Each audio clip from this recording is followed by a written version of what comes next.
It's a different tomorrow with Norwegian Cruise Line. Book today and get 50% off your cruise to Alaska, Europe, and beyond. Plus, everyone can enjoy their vacation with free unlimited open bar, free specialty dining, and more. Visit ncl.com, call your travel advisor, or 1-888-NCL-CRUISE. Offer ends soon. Norwegian Cruise Line. Ships registry the Bahamas and USA. Restrictions apply. The rest of my life gon' start today. What do 8 bags of concrete mix, a cooler full of 30-pound sea bass, and a 10-inch compound miter saw have in common? They're all things that are easier to load in and out of the bed of the new F-150. Thanks to its new available Pro Access tailgate that's also a swing gate. The new 2024 Ford F-150. Tough this smart can only be called F-150. Available starting early 2024. Pro Access tailgate available starting spring 2024. Cargo and load capacity limited by weight and weight distribution. McDonald's presents Burger Reviews by Hamburglar, the classic cheeseburger. Hamburglar? Robble, robble. He said, the patties are juicier than ever before. Ba-da-ba-ba-ba. Robble. Available at most restaurants in this area. Were you travelers before you met each other? Oh, I definitely was. I was not. I went to Baltimore. That's it. Baltimore. A whole 30 minutes? What was that? Yeah. 30 minutes away? In South Beach. I think those were the 3 places that I would go. And where? Thailand? So you was... okay, all right. I went to Thailand. That was probably like the big... At that point, that was probably like the biggest trip that I had ever taken before I met her. Yeah. To start with, Jovi, what about you? What were your travels prior to meeting? Oh, yeah. So, people always say, like, you work to live. I used to say I work to travel. Tragedy. This the stuff of fairy tales and majesty, magically. Like I pulled you out of hat, pull you out of bag from out of mag if you want that. Pull up in the slab and pull off with you in my lap. Top down. Hey, welcome to Travel Tuesday Happy Hour, when we interview dope people doing dope things from around the world. And as y'all can see, I still have my amazing co-host. Can you tell the people who you are? I'm his fiance. I'm Jackie. Okay. Jacqueline Jackson, soon to be Benjamin. And we are accompanied by an amazing couple. Tell us who you are and where you guys from. Sure. We are the Dawodus. My name is Jovan, and this is my hubby D, or Deinde. We are from Jersey. But how do you want to tell a bit more about yourself? Yeah, I'm Deinde. I'm D, from Washington, D.C., around the Washington area. So, yeah. Okay, so Dane, can you pronounce it for me again? Deinde. Deinde. Where is that from? Nigeria. Okay. He said that like, why don't you know? A little country called Nigeria. We want the people to see we got people international on the show. Yes. You know what I mean? Yeah. You know what I mean? Yeah. You got flavors. International flavors. Exactly. International flavors. You don't like the creamer in your coffee. You know what I'm saying? All kinds. So DC meets Jersey. Yep. Okay, tell us how that happened. Yeah. You want to do it, babe? Or you want me to do it? You can do it. Come on. All right. So we actually met at a really good friend's 30th birthday party. I guess I shouldn't have said the number because she probably might know, but a birthday party, a milestone birthday party in DC. And it was at an apartment, like a luxury apartment complex. It was kind of on the penthouse. It was actually at the penthouse. Why are you trying to dumb it down? I'm not trying to. It was swanky as heck. But the point is, it was a small, intimate affair. He is my friend's, I call brother-in-law's best friend, right? So he's a friend of the family, and my song came on, which is Candy. I didn't know it at the time, but I knew I was just jamming. I was like, oh, what is the name of the song?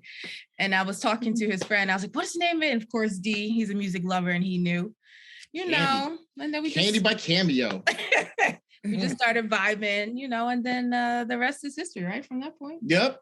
We've been together ever since. Aww. Yeah. Aww. Yeah. It's been a minute. So wait, that's a conversation is not a relationship starter. So tell me a little bit about like who said the first, oh, I'm interested, or who exchanged numbers with who? Like how did it How did it play out? Come on, tell me the goods. So me and this woman, I mean, it was kind of like an instant attraction vibe was going on. There was some alcohol going on as well. Some salsa dancing, some pool playing. I mean, the place was swanky. It had a pool table. It was overlooking like Washington, D.C. You could see the monument from the place. I mean, it was a really, really beautiful place, and it was catered. It was all kinds of stuff going on. But I mean, it was a wonderful night. And we just started talking and vibing, and she asked me like a million questions, Oh yeah, I needed to know the good stuff. I needed to know if it was worth my investment, because I was living in New York at the time. And I was like, okay, we're vibing, but is this someone, I want to be involved with? And I was like, at the end of it, I was like, I'm not so sure. I knew he was a great guy and I know we had a great vibe, but long distance is not necessarily something I go for. So we talked on the way home, I think for like 4 hours, right? On the way home. That was the next day. So basically what happened was she at the end of the night, like 2 a.m, I won't tell you all the details, but we exchanged numbers and she invited me to a brunch the next day. So I was excited, like, man, I met this girl. She was dope. And 12 o'clock comes around and I don't get no phone call. And 2, 3, 4, 5 o'clock. And so anyways, long story short, I think I called her at like 10 o'clock. I was like, yo, why don't you call me to come to the thing? And she was like, I was disappointed. I was disappointed you didn't come. I was like, you were supposed to call me. So it was a miscommunication. And anyways, long story short, she was taking the bus home and we talked the whole time. So she, all the way till when you got home to New York, right? Yeah. Yeah. But he's missing the part where he was supposed to go. Like we had already agreed he was coming the next day. That's lies. So he didn't necessarily I thought he was coming. I put my lipstick on and everything. I'm not miscommunication. I'm not a forward guy, and you know what? I wouldn't put myself out there like that. If I'm not invited, if somebody says, "Hey, I'm going to call you," I'm thinking I'm going to be invited. I can't just crash the party, show up looking like a stalker. No, I'm not coming. So clearly, smart man. We still have this debate, but. The point is we started talking and we just, we started vibing from there. And then eventually he came. Yeah, I came to New York. Yeah. Oh, wow. Nice. So amazing. Cause you mentioned taking this bus ride out back to New York from DC or back and forth, right? Did you guys travel before meeting each other a lot, or how was travel for you guys? Were you travelers before you met each other? Oh, I definitely was. I was not. I went to Baltimore. That's it. Baltimore. A whole 30 minutes? What was that? 30 minutes away? In South Beach. I think those were the 3 places that I would go. And where? Thailand? So you was okay. All right. I went to Thailand. That was probably like the big at that point, that was probably like the biggest trip that I had ever taken. Before I met her, yeah. To start with, Jovi, what about you? What were your travels prior to meeting? Oh, yeah. So, people always say like you work to live. I used to say I work to travel. So I remember my last year of college, I was I'm part of Jack Robinson Foundation. You get a scholarship for graduating with a pretty high GPA. So anyway, I took some of those dollars and I saw this great trip on Groupon to go to Paris. For 7 days, 6 nights. Can't believe it, including breakfast for $700. Oh wow! Like flight, breakfast, hotel. Would you do that again? Of course I would. In 2022. But yes, I would. For $700. Yes, especially now the economy's great. But the point is, I went to Paris. I didn't grow up traveling like that. It was something. We would go to Florida, but never anywhere international. And I remember being there and looking at the Eiffel Tower and telling myself how incredible this was and how lucky I felt. And I said, I am going to travel internationally every year from this point forward. Wow. And it changed my life. It changed my perspective. And I was like, okay, by the time I'm 30, I need to fill up my passport. And so from that moment on, I always made sure I did at least one big trip internationally, someplace I haven't been every year. So by the time I met this man, I was like, listen, traveling is part of my DNA. Like either you're going to be with it or we can't be together. But it wasn't necessarily ultimatum, but it's a fabric and a core of who I am. Yes. Yes. You sound like Paige when we met. But his was more like either you're gonna get with it or you're gonna get left. So right. I'm direct. No, she turned me on to traveling. I mean, I think the idea of traveling was, fun. But I mean, I didn't really, it just wasn't part of my lifestyle.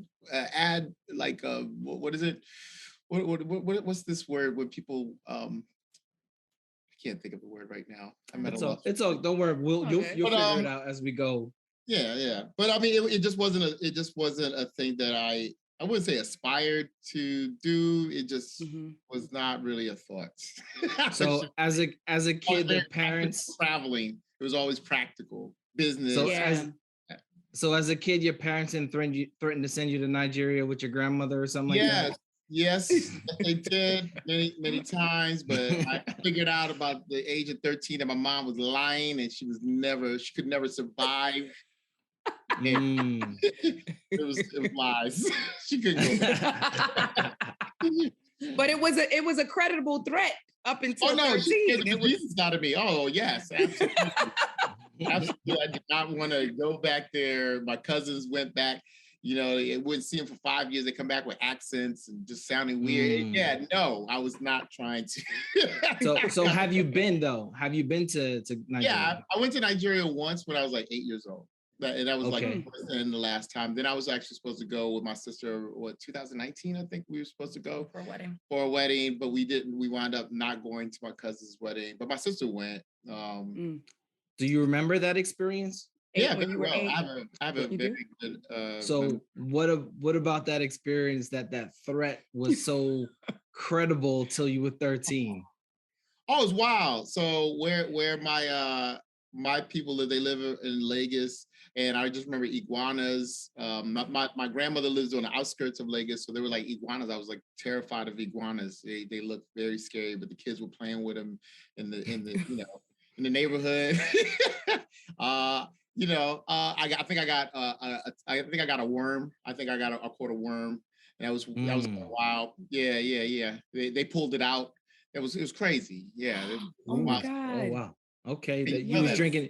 Oh, you was drinking the water. They didn't tell you not to drink the water, huh? No. But after that, I mean, it was fine. I mean, Nigeria, it was beautiful. I mean, I really liked the place, and the food was really good. The milk was the best milk that I've ever drank in my life. So yeah. Oh, straight from the cow. Straight from the cow. It was delicious. I was like, wow, this is sweet and delicious.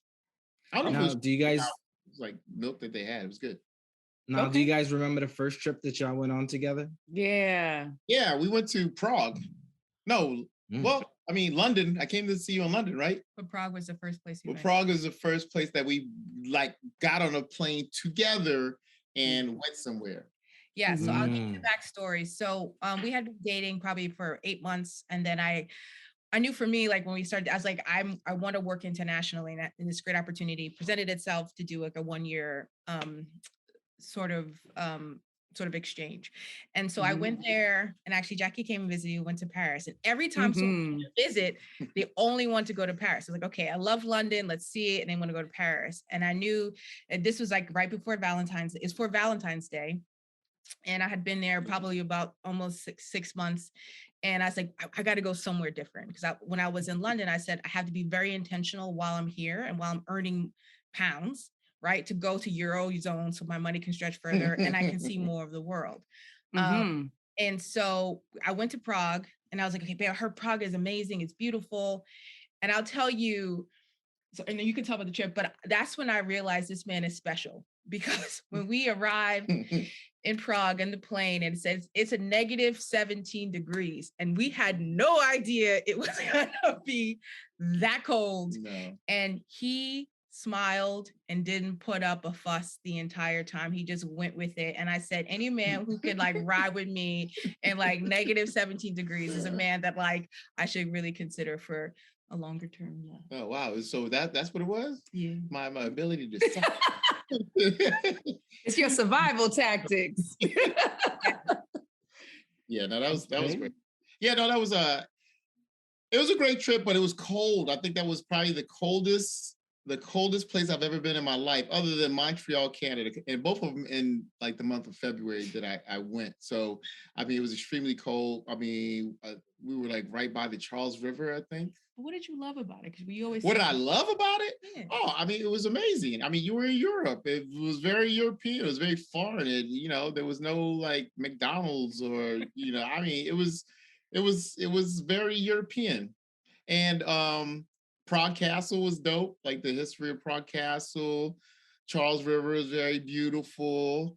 I like the dumplings. What was it? We had dumplings. What was it? Goulash or whatever it was? The food was good. Food was good. Everybody was kind of stylish, Yeah. It was really, really stylish. So I thought Prague was great. I want to go back, but I want to go back in like the spring. Okay. Beautiful and nice and warm and enjoyable. But I mean, it was still a very enjoyable trip. We had a lot of fun. Just me and her just being together and laughing and eating and drinking and talking trash and just experiencing. Funny thing is we put on together. This is our first trip together someplace different, right? Your first trip together as a couple, you bring some cute outfits. You're like, oh yeah, I'm gonna lean into, even though it's wintertime.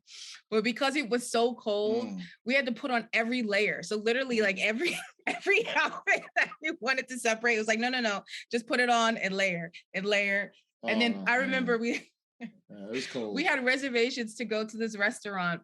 It was 4 doors down. No. We ended up at the one. It was like 2 blocks. Oh yeah. And we stood at the edge of the hotel, the inside of the doors, and we were like counting to ourselves. Okay, 1, 2. Are you ready? Yeah. We couldn't even make it halfway down the street, and it was so cold. We saw a restaurant. We're like, yes. Yeah, we made it to the 4th door, if you can imagine. And the thing is, it was so cold. Like when you inhaled, I swear to God, I felt the crystals forming in my lungs. It was serious. It was that cold. Yeah, I've never experienced other than Montreal, Canada. I've never experienced anything like that. That you inhale and you're like, yo, this might be bad. So that was the first one, and I love how you said the best parts, your favorite parts of your first trip. But what was your favorite trip together? Oh, our honeymoon, the Maldives. Our honeymoon. The whole trip. So that was like Athens, Mykonos, Santorini, and then we ended it in the Maldives. Then we came back to Athens, and then we flew back home. So that was like 2 weeks. That was like 2 weeks, 2.5 weeks, or 2 weeks. A little over 2 weeks. A little over 2 weeks. So that's probably like the most incredible trip of all time. Yeah, that was hands down. Same. Okay. So your favorite. Hers and his, the same favorite. Because you know what it is? 2 things. One, I'm like the vacation planner of the family, right? When I thought about honeymoons, a lot of times people take 2 weeks. So, when people are thinking about this honeymoons, when you realize that you don't want to necessarily be in a beach for 2 weeks alone, like you might get bored, right? There's some good things to do, right? Mm-hmm. You're alone, it's your honeymoon, but then you want to see things. And so we're like, okay, how can we the Maldives is like 24 hours is really far, but do you want to be there for 2 weeks? Probably not. How can we put in a bit of culture, right? So we can go see something, learn something, and then balance it off with also beautiful. I thought about like, how do I elevate the experience every time we go? So every hotel, every room, everything was nicer. So by the time you ended the trip, it was a crescendo. And so it's like, so that was the notion of why it made it better. And usually we don't splurge. Like we splurge on every hotel, every room. I mean, and not every meal, but the experience kept getting better. It was almost like I was unwrapping a present. And I'll tell you, a lot of times, like I'm a person who has like big visions and they don't always come true. But I remember when we got into our bungalow in the Maldives, because I've always dreamed, not always, but you meet people who travel, and I wanted to be in a room in the middle of the ocean that has a pool. And I want to look out. And I remember getting there and wondering if it was going to be as nice as I seen all these photos. And it was. And I literally did a happy dance. Like, I was cool when the guy showed me around. Oh, welcome. I was like, oh, yes, take my champagne. And then he shut the door. And I was like, oh, my God, this is real. Oh, yeah. Oh, it was off the hook. And it was great because sometimes, like, you don't always plans something and achieves a vision, and that had exceeded it. So for me to see the culmination of that, for us to, first time we're man and wife, and, I'm seeing, Mrs. Dawodu, like on the doors. It was amazing. It was amazing. Yeah, that property was crazy. We stayed at the Finalu. Yeah. Finalu. Oh man, it was ridiculous. Like we had our own private infinity pool, but the infinity pool actually went into the ocean. And if you chose to, there was a ladder on the side where you actually could just climb down and go into the ocean. And the ocean was so clear and warm.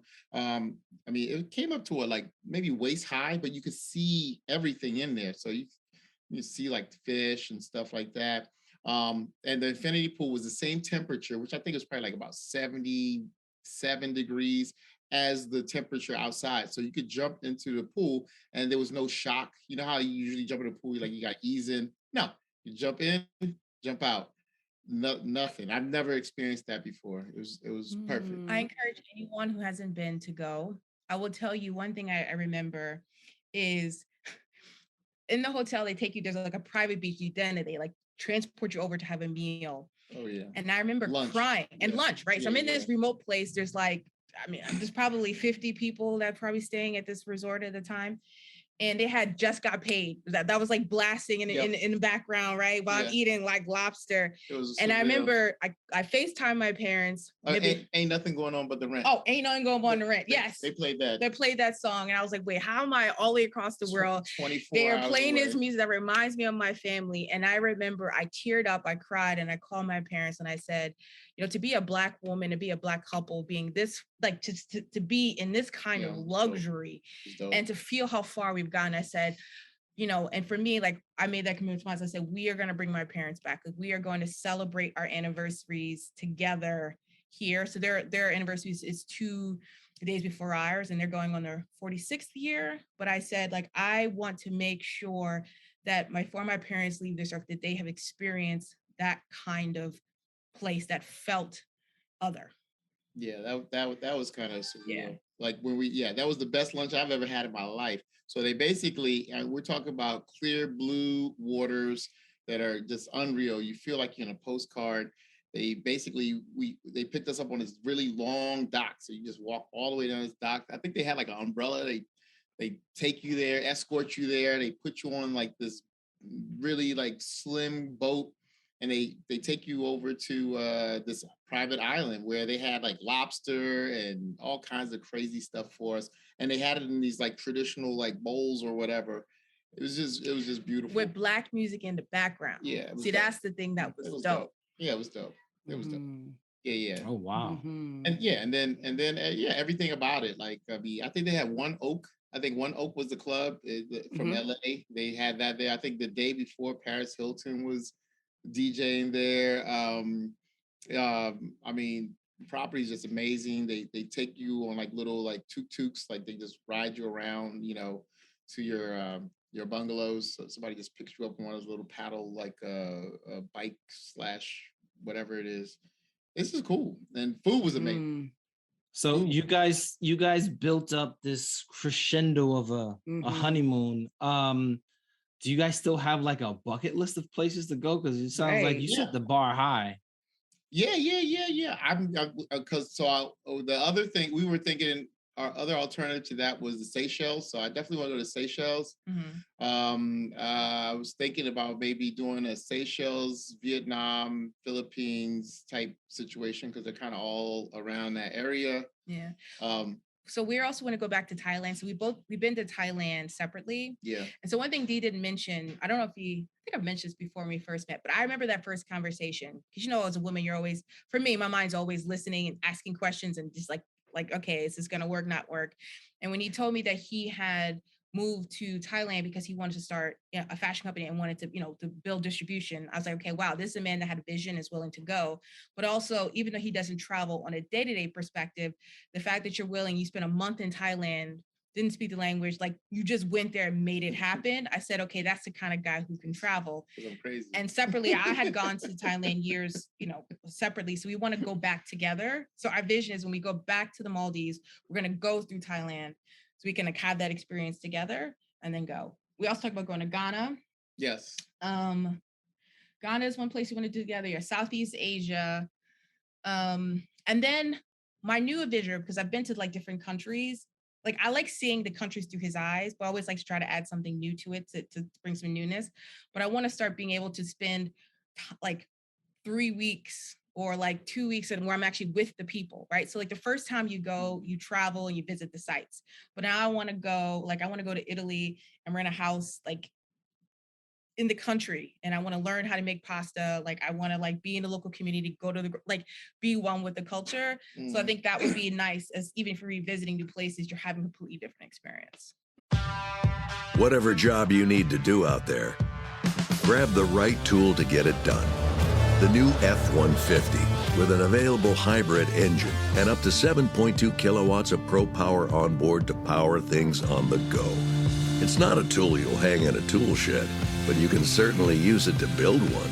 The new 2024 Ford F-150. Tough this smart can only be called F-150. Available starting early 2024. Optional features, the owner's manual for important operating instructions. Yeah. That's kind of like we went to Punta Delgada in the Azores, or the Azores, as I guess the locals say. So that's like an island off the coast of Portugal. And we kind of did that. Even though we stayed in a hotel, it was a very, we got really pedestrian, you know, we kind of just went out and hung out in, you know, where the locals were at. We went to the like local bars and little local like hangout club and restaurants and stuff like that. And it was really, it was really, I would say eye-opening, I should say. Like, you know, it was definitely different than our usual, like, go to like some all-inclusive resort where you you get pampered and you kind of, you know, don't really get to experience the culture. We hiked. We bought hiking boots. Yeah, we bought hiking. We did a lot of good stuff. If anybody, I highly recommend Punta Delgada. That is Azores, the Azores. Like a lot of people don't really know about it, but that is a dope place, especially if you're into it does, you know, nature. If you're eco-tourist. Yeah, eco-tourist. Even if you're not into it, because I'm from DC, I'm not really into that, but it was so beautiful. It was so beautiful, like the microclimates, like for you to like, you know, start off on a beach and then go up a mountain, and then there's a rainforest, and then there's like, you know, it's cloudy or it might be raining, but then you come all the way back down the mountain, it's dry and hot. So pretty dope. Yeah. How about you guys? What's your favorite place you've been? Can we ask you guys the question? You can.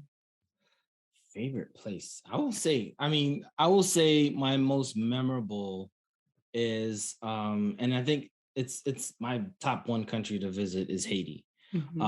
It's my favorite because she got to see it for the first time. Okay. And so we went to the nicest part of Haiti. So that was definitely an experience getting there and back. I'll just leave it at that. I love hearing him say, I took her home to my country. Like I love that coming out of his mouth. I took her home, you know? That's dope. So what's your favorite? My favorite was Haiti. Okay. My favorite was Haiti. We got to that was highs and low. I don't even want to say lows because he left us with really good stories. But Haiti is going through and has been going through some unrest, some civil unrest for some just causes. And there are some protests, or there were some protests happening when we were there. So we had extreme delays. There was a protest happening when we were on our way. We flew into Port-au-Prince and stayed at a really nice hotel in Port-au-Prince, and then had set out on this journey to go to this island, or these islands off of the coast of southern Haiti called Île Vache.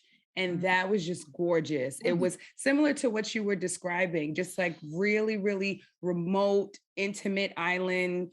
And we had villas on the beach, like your private villa was like your own little cottage, your own little home, steps away from the beach. Like you went outside, you had your few little steps, and then you were on the beach. It was great. It was great. And we had a 4-hour hold up because of a protest. So already set out to be 6 or 7 hour drive turned into an 11-hour travel time because we got held up for 4 hours on the road.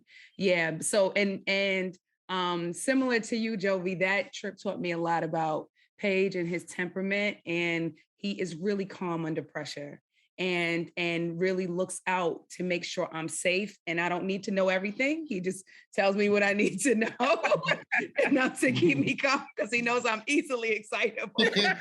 So he was protecting not only like my physical safety, but my emotional safety too. So that brings us to a good point. Yeah. Like, what have you guys learned about each other in travel? Yeah, through travel. What have you learned about each other as a couple? Jovi, you said that you learned that Dee was like, okay, I'm gonna take things in stride, and whatever comes, you know, that's how it's gonna be. But what else have you learned about each other that you wouldn't have learned if you hadn't traveled together? I don't know. Have I learned anything about you that like, oh my God, this is something new? No, I don't think so. I think what I did learn is that we like a lot of the same things, and I think we are kind of kindred spirits. We do like to, you know, travel and experience new experiences, and we like to, you know, experiment, I guess, with foods and take in things and kind of explore. I think that's kind of what I discovered. Or I would say I even discovered about myself because I was like not real like traveler until I met her. So, you know. But now, yes. I mean, I'm like, okay, where are we going? Before it's like, you know. You're always, but don't think you're making it seem like as if you weren't excited for every trip. I think the thing. No, I was excited for every trip. I'm just saying that I just needed a nudge. You know, it's not like, you know, I was like not the planner, but when she mentioned it, or, you know, started planning, then I would get excited, you know, and then I started to look forward to trips, you know, and traveling. Then I started to get restless. Like, okay, when are we going somewhere? You know? Yeah. So she kind of gave me the travel bug, you know. I think that's probably the, you know, one of the things that I've gotten from, I guess, traveling. I would say it probably, I don't know if it's anything new, but I think it's stuff that it confirmed or something that it brought it more into perspective, right? So D is he's a person you can kind of bring anywhere, but literally now that we've been all over the world and I've seen him build relationships and connect and navigate different languages, us like, you know, different levels of comfort. And yet he's always cool and but also he builds like friends. Everyone always wants to like be around him. And so it's really nice to feel like your partner that you can navigate life and you can take each other anywhere and still be okay, right? And I think also like his love for learning, like, and even though he didn't travel as much, but he's always been a person who just absorbs information and has just been very curious. So to see that curiosity be piqued by different things, you know, whether we're in museums or whether we're in new people or eating new food, and to see his mind open, it's just like a beautiful thing to see, and to see that he's also thirsty for. And then also, you know, I think about when we first started traveling to where we are now, where he's like, Jovi, we gotta go. Like we got 4 countries we need to go to, and now he's like the one, and I'm like, babe, we gotta do other things. Like, no, we gotta do this and this and this. It's a beautiful like transformation to see now who's the person who's or evolution. I should say. I've evolved. Yeah. Before I was like, why would you do that? You could buy some shoes. You could buy a new pair. Why would you spend that kind of money? You put a down payment on the car. I don't know. You can't take your money with you, but you can buy. So it sounds like planning a trip has shifted from you planning a trip the whole time to now he's like, look, we need to go on. So there's a difference between planning a trip and suggesting where to go. So the suggestions seem to be a collaborative event. Who actually plans the trip? Yeah. Well, the last trip, I think, didn't I plan it? Who's the planner? Okay, I'm not gonna lie. My wife is a planner. However, the last trip. What do you say? Thank you, Jovi. You are the family planner. Yes. Because when I try to do stuff, it sometimes doesn't go all the way right. But I'm just saying, you know, I try now. So we went to the last trip I planned, Antigua. So we went to Antigua. I planned that trip. I thought that was fun, you know. It was really good. It was my birthday. He did a good job. But typically I'm the planner. But what we try to do is we talk about the location, but I love to travel. It's like in my soul. Like I can if like I could be up to 4 or 5 o'clock in the morning researching destinations, things to do, and I'm not tired, right? And he doesn't get that same level of energy. So it's also about figuring out like how do you balance each other. But we also don't schedule things all the way through, right? It's just enough so you have a hotel, you understand the top attractions, but you leave enough like leeway so that you can just be spontaneous. Yeah, we will just sit at the pool for the rest of the day if we don't have anything planned. So bar. Ain't nothing wrong with that. You know what I mean? No, but we are spontaneous. Like we know what we want to do when we get. Well, a lot of trips have been group trips that are already planned down to the, a science and whole itinerary. But Aruba, we left room and we, explored. And we left enough room. We did. No, we really did. We it's hit or miss, right? So neither one of us are the greatest planners for trips. We have huge aspirations for things to happen. And then life just says, I don't feel like leaving today. Or an edible. Right. One of the two. Right. We were happy. Like one of our guests said, we were happy for a long period of time. We were happy in Jamaica. I think we lost a day and a half. You know? No, you gained it. We gained it. Exactly. Because both of us needed the rest. We needed to recharge and replenish. Happiness. Yes. Yeah. Come on. So you mentioned earlier you travel for culture, right? Like now you're planning on traveling for culture, seeing the sights as a local. Yeah. So as individuals, right? So I'll start with you, D, real quick. As a Black man traveling the United States, right? Certain places you go, you get that look like, I don't know, you belong here or not. Right. Have you seen that? I mean, Thailand is a unique case because they welcome just about everybody, right? Have you seen that in your travel to, let's say, London and Paris? Because once again, you traveled without her. Did you experience any like hesitations to either approach or see you in a different light? What's your traveling while Black experience? I don't know if I've had overseas. I don't know if I've really had any bad experiences based on my race. I think I've encountered stuff here in America. But I mean, the places that I've been, I don't think I've really, and also I feel like, hey, maybe because I'm traveling with my wife, I think that kind of, de-escalates things, possibly, maybe unbeknownst to me, so I don't know, but I haven't really sensed anything other than, hey, these guys are foreigners, but I haven't really experienced anything bad. I mean, maybe people might be curious. That's good. Oh, Jovi, hey, where you from? Yeah, thank God, no. And I will actually tell you, it's part of the reason why I like to travel, because I get treated better overseas than I get treated in my own country. So that's why I don't do much American travel. First of all, your money goes further. A lot of people, so that's another thing. People don't tell you that like actually traveling to Cali or going to All-Star Weekend, like you could be in the Maldives somewhere for 2 weeks, like living your best life for the same amount of money. But no one tells you that information. But that's the second point. But the first point is like, I get treated so well. And now I do travel at a certain standard. Like if I'm going to go, I want to, live nice. I'm not staying at like the absolute best, but I'm staying somewhere. And it feels great. And I know sometimes it's because they feel like I have money and I'm a tourist with money, but you know what? It's great when someone says tourist, but like, I'm not afraid of you. Oh, miss, what can I help you with? Miss, sit, eat at my restaurant, like versus here, people looking at you, do you have enough money? People are following you. Like, I don't have to deal with that. And even when I went to, like, I was in Malaysia and Vietnam, and I remember like, there is definitely, they had no exposure Black people. I remember there was me and it was like 3 of my friends and we're all different complexions of Black, right? And there were these 60 guys on motorpads and they were stopping at a light and literally we were walking on the street and I could see all their heads turn and stare at us. And like literally 60 heads and it was like a light. And I was like, oh wow, this is crazy. And this little girl came up to me. I was in a park. She tried to rub my skin and she wanted to see if it came off.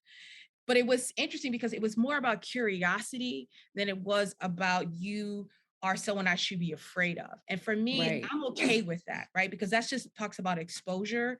So I actually enjoy traveling while Black. But do you know what thing I have noticed, which is sad, is it's not traveling while Black, it's being an African American traveling, because I see how African people are treated in especially a lot of countries, especially in Europe, when they think that you are an immigrant versus when they think you are a tourist, and they treat us completely different. Yeah, I saw that in Spain. So there are places where I actually purposely speak English so people can know, and it's horrible that you have to navigate these nuances for them to then connect you with something else and then treat you properly. Wow. Yeah. And the whole reason for asking this question is really to show that like the world sees us differently than we see ourselves, right? And when I say ourselves, America, right? As Blacks, as people of the diaspora, I mean, as you stated, we're treated differently or internationally. Unfortunately, the brothers and sisters from the continent get treated similar to how we are treated here, which is kind of sad, right? And so, you know, a lot of people don't know, right? If you don't travel, you don't talk about these stories. And this is why I really ask this question, is because, you know, we really need to hear that, hey, we're not treated the same when we go elsewhere, right? So that little kid that's never left his block in Queens or in Newark or in Northeast DC, they need to understand that, yo, this melanin takes you a lot further. Right. And they treat you a lot better when you leave these United States. It's night and day. And you know, it's so, I mean, listen, sometimes stereotypes, you can use them for a benefit. And Dee's relatively tall. When we were, you know, in Greece, someone thought he was a basketball player. It's like, oh my God, who are you? And listen, I'll take that. You know, funny. if you want to treat me someplace and take me someplace, I mean, someplace good, you know, but like, you know, I'll take it, because it's just so nice when people expect good from you. Right. You know, they make positive stereotype. And also the export of Black culture. I mean, when you travel, first of all, they know more about politics. I feel like, and I'll be honest, like sometimes more than I knew my own. They would tell me about American government, and traveling during the Barack Obama era. Oh my gosh, it was the best. Oh, Barack Obama, I love your president. Come sit, eat. You know, or just like, oh, I love this music, and it's almost interesting because they say like connect. Yeah, they try to. They've heard this story about how we're oppressed here. That it's almost like they're like, okay, you got out. Like, I want you to have a good experience. Like, I can't explain, but it's not like they say it in those words, but they're like, man, you know, I know it's so hard, you know, being Black people, I see it, and I'm so glad you're here. And it's just the way that they engage. It's also sometimes mindful, right, about their acknowledgement of our system. The other thing to take to consideration, and I've noticed this the more I travel, is the Americans are about race.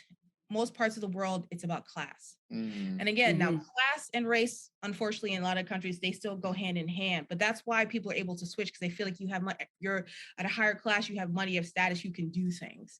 And so they treat you accordingly. So it's a very, when you see people moving in these different constructs, because every country has it, about the, you know, who they pay attention to, it's interesting. So wait till you get to Africa. You will be floored. I mean, because the thing is, you know, it also depends on where you go. I'll just preface that, right? But I haven't had a bad welcoming to the motherland ever, right? Like, depending on where you go, they're gonna haggle with you price-wise. That's, I mean, it's the cost of doing business, right? But when I say welcome my brother, welcome my beautiful queen sister, welcome king, welcome home, like it's on a different, like we both went to the Year to Return separately, and it was almost like I want to say like Ghana was like going to Haiti, because pretty much was going to Haiti, given the coast. But it was like, yo, like I made connections with people that I still talk to today, doing business with people I met there till today. And so it was really one of those. And then when I talk about people being grateful, right? Like I literally was giving the shirt off my back. The kid was like, all right, I'm gonna put it right back on and floss. Like it was brand new. You know what I mean? And so it's definitely welcoming. I mean, once you guys go, like, you'll see a completely different world, because here there's been this contrived division between Africans and Black Americans. Sure. Right. And well, I'll just put it like this: between the Black Americans and the diaspora. Right. Yeah. And it's a concerted effort to keep us apart. Right. Sure. But I believe if we can get past that, I think we'll see so much. Because when we go back home, when we go back to the continent, you don't see that. They see us as almost equal. Right. And it's one of those things where when we're here, we're fighting each other. And then when we go there, it's like, hey, brother, hey, sister, what's good? I haven't seen you in a long time. You know what I mean? So that's something interesting that you'll see. Because I mean, D, you'll know, like, your African family probably see your American friends one way, and your American friends see your African family one way. But once you go back, now that you're an adult, you have a different lens to see the difference in behavior. Yeah, sure. No, I grew up, kind of, with that dual culture, right? So you have, at home, you have the traditional Nigerian, upbringing culture. And then obviously you got to go to school, you got to, go outside, you grow up, and you get the Black experience, especially in Chocolate City. Well, it's Mocha City now, but, when I was, so yeah, no, there is that divide. But what I've noticed of late is that it's being embraced now, and maybe that's music, I don't know, but I think, or through marriage, because I feel like, growing up, I would tell people, oh yeah, I'm Nigerian. Like, oh, my auntie's Nigerian, or my uncle, my auntie married a Nigerian. So somebody has a Nigerian in their family. There's a lot of Nigeria, West Africa, and Ethiopia is heavy in DC. Oh yeah, those are my friends. So these are all the people that I've grown up with and know and understand their culture, and we all, at least being first generation, we all kind of link, and bond on those things. There's a big segment of us, and they had to go through that, that whole believe me, cultural situation. Growing up Haitian American, or Haitian American born, right? Yeah. It was one of those, I was getting African booty scratcher, but I was like, but I'm Haitian. Like, how does that work? Like, does everybody get this? Or everybody gets it. Except for the Jamaicans. The Jamaicans wasn't getting it. You know what I mean? No, I'm old enough to remember they got it too. And then their music became really popular. And they started killing people. And then no, it's real, because it wasn't till I want to say like Zopound or like Wyclef and the Fugees came about, or even a little bit past that people recognized what Haitians were. And then I remember one Labor Day, there were all these non-Haitians with Haitian flags. Oh yeah, I was like, bro, what you doing with a Haitian flag? Absolutely. Yeah. I was like, hold on, what you doing with the flag? But I think, to your point, it is. We've witnessed the evolution in our time, in our lifetime. Yeah, right. and it's amazing to see it, because it's now, and I think it is the music, right? Because popular culture dictates the path of social constructs now. Yeah. And also exposure in general too, because it's music, it's food, it's proximity, it's living in movies and It's that first generation though. So that's why I wanted to, I hate to cut you off. It's the first generation. It's us. Because now we're not a foreign concept where, when I was growing up, they had National Geographic and we're like, oh, that's you guys ride tigers. And, right. Ride tigers. It took 30 years. It took 30 years for it to become accepted at this point. But now it's your friend, though. But it's now it's your friend, or you're dating this girl who's Haitian or Nigerian, whatever. It's like, oh, you're just like me. And then we're not teaching the next generation to be fearful or distrust or have this dissemination between members of the diaspora. Yeah, because now I think that's helpful too, because I think a lot. Whatever job you need to do out there, grab the right tool to get it done. The new F-150 with an available hybrid engine and up to 7.2 kilowatts of Pro Power on board to power things on the go. It's not a tool you'll hang in a tool shed, but you can certainly use it to build one. The new 2024 Ford F-150. Tough this smart can only be called F-150. Available starting early 2024. Optional features, the owner's manual for important operating instructions. Of us, for our parents, it was like, oh, don't touch them, they're dirty. Or, for, other people looking at the United States or Black Americans, they're lazy. But then you come here and you experience something different. So you're not telling that narrative anymore. Right. I think it's also a couple of things, right? Like, so one of them is, when we were younger, right, it was all about, there was this notion of assimilation, right? That was a cultural pull. Like if you want to get ahead as Black people, you have to assimilate. So anybody else was not riding that train, or this notion of like, I don't see color, right? This whole, right? Yeah.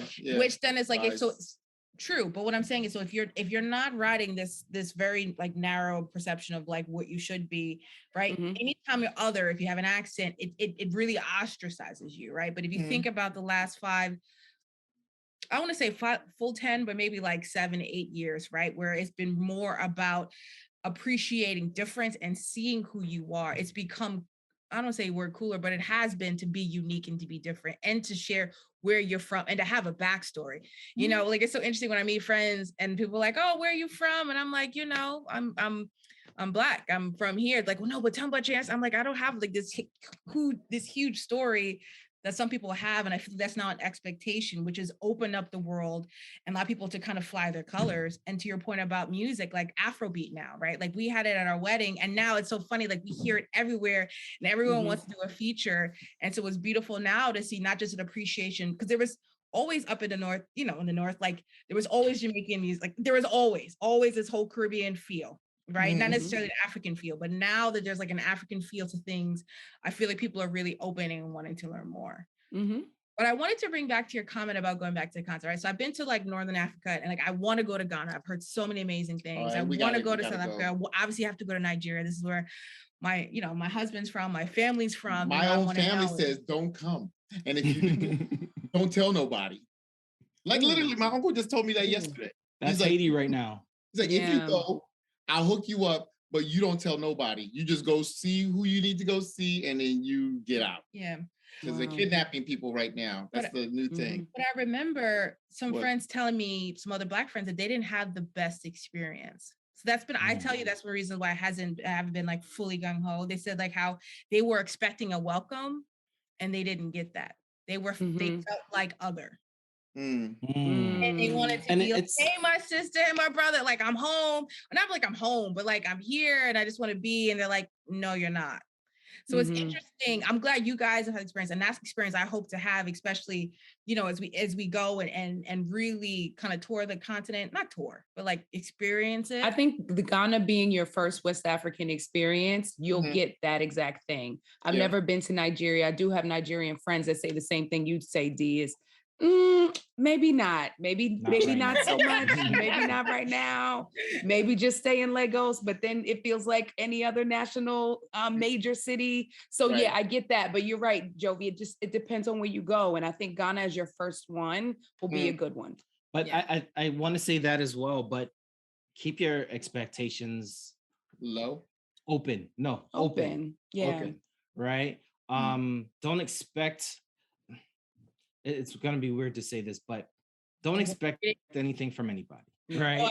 And it's one of those things where, and for the listeners as well, is, an experience isn't based on what you expect, it's based on what you experience, right? Because if you set unrealistic expectations, you're going to disappoint yourself. Try not to anticipate. Right? Yeah. And so with going to, first perfect example, Morocco, the country of the Moors, but it's predominantly lighter skinned Africans, or I don't even want to call them It's a mix between European and African. Right. Like that's what happened to Morocco. It's 7 miles away from Spain. So, the Moors did the conquest of Spain, and then Española came, I mean, the Spanish came and pushed them out and took over parts of northern Africa as well. So you get this marriage, this mix between African and Spanish culture, and you can feel it. Yep. And then the French came in for some time as well. So you have this French infusion. It's a lot going on. It doesn't feel like West Africa. Right. West Africa definitely feels different.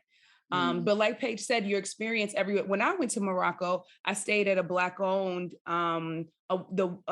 Black-owned hotel. And this woman, her father was from Senegal and her mother was from Guyana. She was raised in France. And there was this mass, but because of Yves Saint Laurent and all the things that were going on, Christian Dior, a lot of inspiration was coming out of Morocco. So a lot of French came to Marrakesh specifically and created this culture. So created this French, Spanish, African experience. And so she hired all West African greeters. All the hosts were from West Africa. And our particular host was from Ghana. And so we got out of the cab. The first thing she said was, "Is this your first time in Morocco?" We said, "Yes, our first time in Africa." She said, "Welcome home." So I do feel like Ghanaian, this influence of like, welcome back, come back. It's fitting that the year of the return, the events and the festivities happened in Ghana, because Ghana has probably been the most outreaching in terms of the countries in West Africa. And it happens to be the most safe, at least right now. For now. Yeah, that's what everybody, all my cousins, that's what they say. They're like, yo, go to Ghana. Yeah. Go to Ghana. Go to Ghana. You want the West African feel, but you want to be safe? Yeah, listen, I want to spend my money and I want them, to increase their level of tourism, right? To be able to kind of help bring more money back into the community. Into the continent. Yeah, and then the continent. There's two things it made me think about, Paige, when you talk about, and I totally agree, like you have to go open, right? Like I think the only thing I expect is to learn. That's my only expectation, or I don't know if it's an expectation, but it's a hope. I always want to come away feeling different or learning something about myself or about people. That will enrich me as a person. So that's not an expectation. But I will say, I did live in London for a year, and it was interesting how I guess there was this expectation of being Black. It's almost like I did this before. So I now learned you got to just separate. But, here in America, I don't care what complexion you are or what spectrum you are. Like you black, right? And then you just create a community no matter where you are. You see each other, you kind of nod, you just know. And in London, it was so hard because it was so separate. And I remember going there and I said, okay, I want to go to like Black party. I just want to like feel where my people are. Like, no, the Jamaicans are here, the Nigerians are here, and they don't mix, right? So it's so interesting for me to even be in a place where I just wanted us, because I guess in America, it has to be like, you just have to find your sense of community. That it's not just about race, right? And that was a whole nother layer that I wasn't even expecting. Wow. But yeah, no, we're really, so it's interesting when you're living in a place and trying to experience color and culture and how do you fit in? And then when you're visiting, what are the expectations? Right. Okay. And it's, I like this because we're talking about growth and growing into the new normal of what is our blending cultures, right? And so I want to kind of talk about how we all survived a lockdown for about 18, 20 months, give or take a few, right? And you guys clearly survived, right? Together. So how are you moving into a new norm, right? Like, a lot of us was forced into work from home. Some of us have already been doing that. There's family, there's work, there's outside activities. How are you guys finding your new normal in the ever-changing variants of this pandemic? I'll go first and say, listen, I feel blessed to have a home and a place and a relationship and a husband that make me feel safe. But it's been hard, just thinking about this topic of travel, because it's such an integral part of my life, or at least it has been, and feeling like I can't really go new places has been super hard on me because I don't have an escape. I use it as a form of escapism and a way to rejuvenate. And I haven't had that time. Mm-hmm. And now in this world, I was like, okay, last year things were getting better. Now I can start playing my big international trips, right? Like I want to go to Ghana. Like I want to like bring back this is our 5th year anniversary. Like we want to go back to the Maldives. You want to start pulling these things in and feeling like every time the world opens, it closes. I don't feel comfortable now traveling. And I feel like my world is shrinking. And I didn't realize how the impact it had on me until probably a couple months ago when I was like, something's off.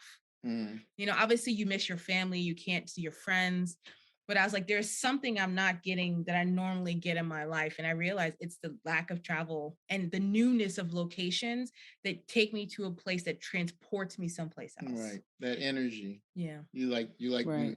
energies, you know, and vibes, and that's not possible right now. So I mean, I don't know. I just try to do weird things like projects or try to create hobbies, like, you know, I don't know. And or move to different parts of the house and pretend like I'm somewhere else when I'm working. You know, it's like a new coffee shop. It's not. It's you know. Yeah. So as or something, you know. So as you guys are moving forward, how does your planning change now, right? Like planning for new trips, because I know for us, we had to shut down so many trips because every time we tried to go, something got shut down. Yeah. Right. So how are you moving around different now that you're planning a new travel calendar? Yeah. And there are places you want to go.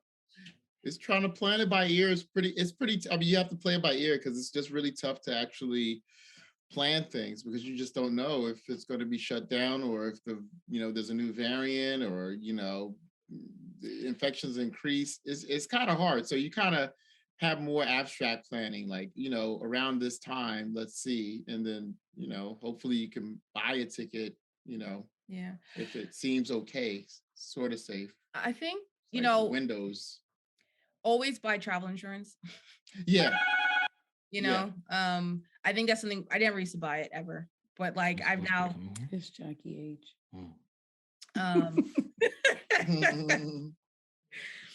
Sorry about that. No worries. So we thought it was here. I know. So I would say, you know, think about travel insurance. I think just do your research. So for me, it's all about being safe. You know, I've had people in my family pass because of COVID. So I also follow more news now and I research like the practices of the countries I'm thinking about, right? And so it's looking at obviously like who's open, but also looking at the CDC website. And then is that country, are people vaccinated? Are they are they anti-vaxxers? Like where does that fit? And and then also I do more research into the safety of hotels. I don't just look at, this is a nice place to be. So then I look at like, what is their health? So like reviews.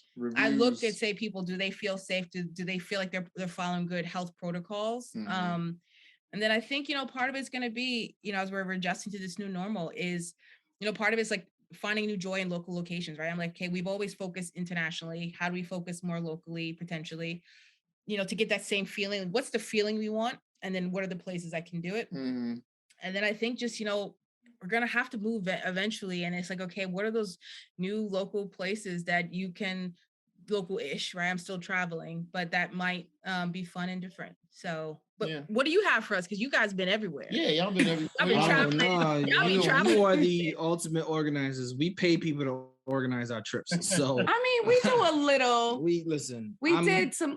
Don't do that. We give us some credit. We did I'll give you credit. On our own. We got something coming up.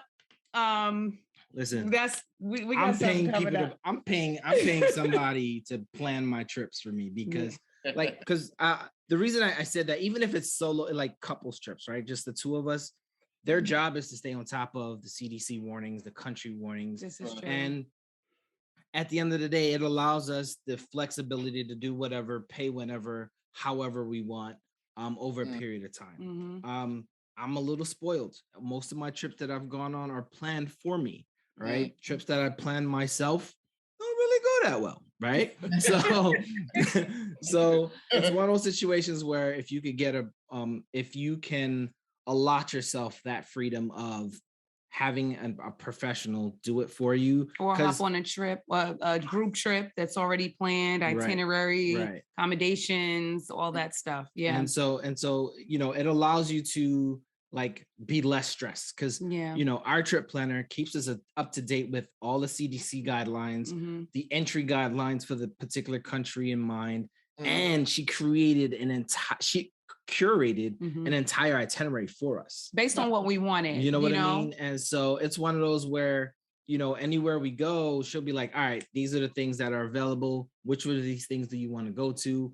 All right, bet. It's all in one price. Yeah. You know what I mean? So, and then even if we throw a couple extra bucks in there, she'll buy our flights as well. So it really is a one-stop shop that and not just her, a couple of other people that we interviewed that are travel agents as well. Yeah. They'll cover the entire thing for you. You tell them, I want 5 countries in 2 weeks. They'll set up 5 countries in 2 weeks for you. You know? Yeah. So that's kind of my cheat code to traveling because, and then there's other like Groupon. There's one Gateway, which is like a bundled travel agency where if you want to go to Eastern Europe, flight and hotel run you $1,200, right? And then there's a tour involved in the whole process. So there's so many different options that you have, but it really depends on what you want to do. Like it sounds like you want the nitty gritty. I want to do it myself. I will join your trip. Because it's a part of the euphoria for you. I will join your trip. You say you're up at 4 or 5 in the morning and you're researching and it doesn't feel like work and you're not tired. So that part is invigorating for you. Like for me, I was like, I could have someone do it for me, but I actually was like, no, but I like that part. Yeah, she loves doing it. Because the thing is, like when I travel, it's my mind goes somewhere far because I'm always going to go somewhere, not always. Most of the time it's somewhere beautiful. So I'm like, oh, it's so beautiful. Why is it so beautiful? And then my mind just starts to like, what's really there? That's so exciting that I should check out. Oh, yes. And I just get geeked out every time. It's the win. Yeah. It's the win. So, you know what? So I think that's the part of the process for me. And it's like, and now I'm thinking about like, how do I find the joy again? What are the places that are going to excite me? You know? And so with that being said, right, let's give, I'm hoping you're willing to share some of your special sauce with the audience, right? Yeah, let's get some tips. What are some 5, like give me 5 top travel planning tips for a person that just saw the show and you guys inspired them to travel? Like as a beginner, what are some things that they should start or advice, doing now? You know, tips, advice. First piece of advice I always give somebody, and this is less for a specific trip, but it's a lifestyle and it's enabled us to travel, is I have a vacation savings account. So starting back when I was 22, I take money out, just like you say, you pay yourself first, you take your savings. I pay my vacation account and I don't touch it. And it's in another bank and it just sits there. And, you know, listen, you could start with, think about how much you want to spend for the year, but it could be like $100, you know, just start somewhere. So that way, when you see a good deal, you can jump on it. And most importantly, a lot of times what happens is we travel someplace, you spend more money than because you're there, you want to have a good time, and then you come back and now you're broke. You gotta wait until your next paycheck because you now like you're kind of off of your schedule. When you have this account, you can tap into it, come back and feel normal. It's it's been the best thing. Like it's a longer term thing, but a thing that pays off. In terms of travel, I always look for chips, right? So one is that I always TripAdvisor is my best friend. TripAdvisor, yes, TripAdvisor, TripAdvisor is my best friend. That's a good one. I always look at reviews. Yes. So, okay, listen, Travel Zoo is great. So you get to see the top 20 hits. I don't know if it still opens on Wednesdays, but you got to get there early. So the best deals are always early mornings. You got to be a person who's like, find these like travel like deals. Yeah. And you get them early because they sell out quick. The other thing of it is like my flights, you got to look at, you know, for TripAdvisor, no, was it Kayak? They have a ticker that tells you whether or not like a price you should buy or not buy. If it's because what they do is they now tell you the average price and whether or not they expect to go up or down. Oh, search for stuff in incognito. So what the biggest thing that a lot of these sort of travel companies, especially online, have done is they look at your travel history. So you're dreaming of a place. You go, and the price keeps rising. You're like, oh my God, I need to buy it now. Right. No, you don't. They've been tracking cookies, and that's why the price is going up. So go onto your browser. If you have Safari, click incognito, which pretty much means they can't find Google. Google's incognito. Yeah, Google. And it's in private. It's in private Safari. Or just clear your cookies. Clear your cookies. But the point of it is it allows you to really see the true price of the hotel. And I encourage everyone to read the reviews. I know sometimes we see the stars ratings. If you go to like Expedia, you go to those places. Read the reviews. You want to read the reviews. So I'm a foodie. And I like, if I'm traveling somewhere all inclusive, I'll need to have top shelf liquor, and I want to make sure it's safe. We talk about it's COVID. Look into your prices. Start to read. Don't just read the 5s. Read the 1s, the 2 stars. See if it's a picky traveler, and you can be like, okay, you're just picky. Or if you keep seeing people saying, hey, I see roaches everywhere, and hey, I got sick, or hey, you know what, you just may want to pass the hotel, even though it has a lot of ratings. What happens is over time, it might have been great, 2 years ago, but during COVID, they might have let everything go, only got 2 restaurants open. Now you mad, you there and ain't got no food. So I encourage you to just go deep and read across the reviews. Is that helpful? Yeah. Absolutely. Even the stars, a quick thing is I usually look for at least 1,000 stars, and then I can start to trust it around 1,000. Oh, reviews. 1,000 reviews. Yeah. You just I just look at it and go, all right, they got I don't know, like a bunch of 5 stars. If it's more 5 stars or 4 stars, whatever it is, it's the most of 9 times out of 10, when you have that much of a sample, it's usually pretty right. But yes, do go down and read the reviews for the nitty-gritty details, because there's certain things that might be important to you that others it might not be. Then also, I think on Tuesdays, I like to buy tickets on Google Travel. So Google Travel kind of like is a what was it, an aggregator, and so therefore you can kind of get all the tickets. You have to kind of go here and there. But yes, just like Kayak too. But Hopper does that as well. Yeah, so you do that on Hopper. Hopper allow you to freeze the price based in time. Yep. Yeah. Your credit card. It's another thing. I use points a lot, and you got to get creative with points, because sometimes you can swap points. So there's credit cards that you can like move points from airlines across airlines, or you can move from hotels to places. So just, if you're going to be spending the money anyway, and we're now in a place where, there's a cash shortage, or what they're saying, like, maybe leverage your credit card as a way to build points for travel. Right. Responsibly. Yes. Don't spend money you ain't got, because but that's how we booked our hotel for our wedding. We were like, okay, what hotel? We were looking down, we were like, you got to be thoughtful. Like, okay, there's got a lot of people who are going to be staying in a hotel. You're going to get a lot of points for this.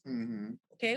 In that, for example, Bonvoy is probably one of the biggest like hotel conglomerates for you to gather points. You can start to say, oh, well, now I can see I could stay at the Ritz-Carlton. Where are the place I could stay and how many points? You're like, oh, this is great. So, if you're planning any events, so you're hosting anything, start to, and if you can, listen, I love boutique hotels, but if I know I want to stay for a big trip, I might start staying at a Hilton or Marriott and gain points that way, so then I can use it to go someplace else. Yeah. Nice. Good tips. That's amazing. So what you guys got going on that people might want to start either following you or, check out what you guys could be producing soon? You could, I guess, hit me up at the Real Dainde at on Instagram. You don't even remember the Instagram. Yes, mine is going to be more altruistic. So I am sort of part of an organization that's pushing the Crown Act, right, which is about sort of making discrimination against our people to be able to wear hair in our natural states, to make it illegal. So I encourage everybody to go to the Crown Act and sign a petition to make sure it is illegal in your states. That's you can follow me. You can also follow me in Venice 0817 on IG. I guess I'm maybe doing something, but I want to leave you with an idea. The most impactful trip I've ever been on as a Black person was Brazil. Oh, yes. So I would like to encourage everyone to go to, everyone talked about Rio, but Bahia. Yeah. Right. Bahia. It's the third largest Black population in the world. And when you are in the city surrounded by Blackness, but also in South America, it was eye-opening because you're literally there because a lot of slaves came through there. So I kept thinking, like, I'm sitting there and like they literally take you to the blocks where our ancestors were sold. The slave blocks. And I was there thinking I could have easily been Brazilian. Yeah. Well, more of us. There's 20 million versus what, 2 million? I think to America. There's 20 million to South America. But it was interesting because first of all, you're there and you could just feel like, man, I could have, like, you feel your ancestors there, right? I could just feel it. Even the food, like it's very much like linked to Nigerian food and to like West African food. It was. But it's also this piece of place where in Brazil, you have to travel safely. So it's not a place where you go bring in all your jewelry, right? You really kind of come more downscale just so you can kind of be with people, not make yourself someone who's open or inviting something else. But it was nice because people are just embracing themselves and embracing just life and just slowing it down and just feeling like, I realized like, man, for the first time I actually felt happy to be Black American, like, because I realized that at least through affirmative action, which is not a great program, right? But it has done some strides for people. There are people, when I think about who are in the favelas and they're like the 5th generation and they're never leaving. Yeah. And you start to think about our people and like what my life would have been like had I been raised there versus had I been raised here, and the opportunities I have or don't have, right? They weren't stripped of their religion or their language like we were, right? So they can trace back and people can tell you, but there's other opportunities that we've gotten. So, it's just a place that sticks with me as I think about what does it mean to be Black? What does it mean to be part of the diaspora? What does it mean? Like, where could I have been? But also appreciate that country and appreciate where I am. So if anyone's just looking for someplace new and different, beautiful place. It's beautiful. Culturally rich. Yeah. Very, very intertwined with Nigeria. Big time. Yeah. I Awesome. Well, thank you. This was definitely an amazing experience. Yes. I appreciate you both doing this show. And hopefully I can see you guys back on for, who knows, maybe another season. But with that, not with her, but with me. That should go be your missus. So you on right there next to you. Right. We're gonna cut that out. But with that being said, thank you both for joining and have a great day. If it's real love that you want, I'll show you that and then some. So come on. Good morning. It's a brand new day. Experience a different tomorrow with Norwegian Cruise Line. Book today and get 50% off your cruise to Alaska, Europe, and beyond. Plus, everyone can enjoy their vacation with free unlimited open bar, free specialty dining, and more. Visit ncl.com, call your travel advisor, or 1-888-NCL-CRUISE. Offer ends soon. Norwegian Cruise Line. Ships registry the Bahamas and USA. Restrictions apply. The rest of my life gon' start today. What do 8 bags of concrete mix, a cooler full of 30-pound sea bass, and a 10-inch compound miter saw have in common? They're all things that are easier to load in and out of the bed of the new F-150. Thanks to its new available Pro Access tailgate that's also a swing gate. The new 2024 Ford F-150. Tough this smart can only be called F-150. Available starting early 2024. Pro Access tailgate available starting spring 2024. Cargo and load capacity limited by weight and weight distribution. McDonald's presents Burger Reviews by Hamburglar, the classic cheeseburger. Hamburglar? Rubble, rubble. He said, the patties are juicier than ever before. Ba-da-ba-ba-ba. Rubble. Available at most restaurants in this area.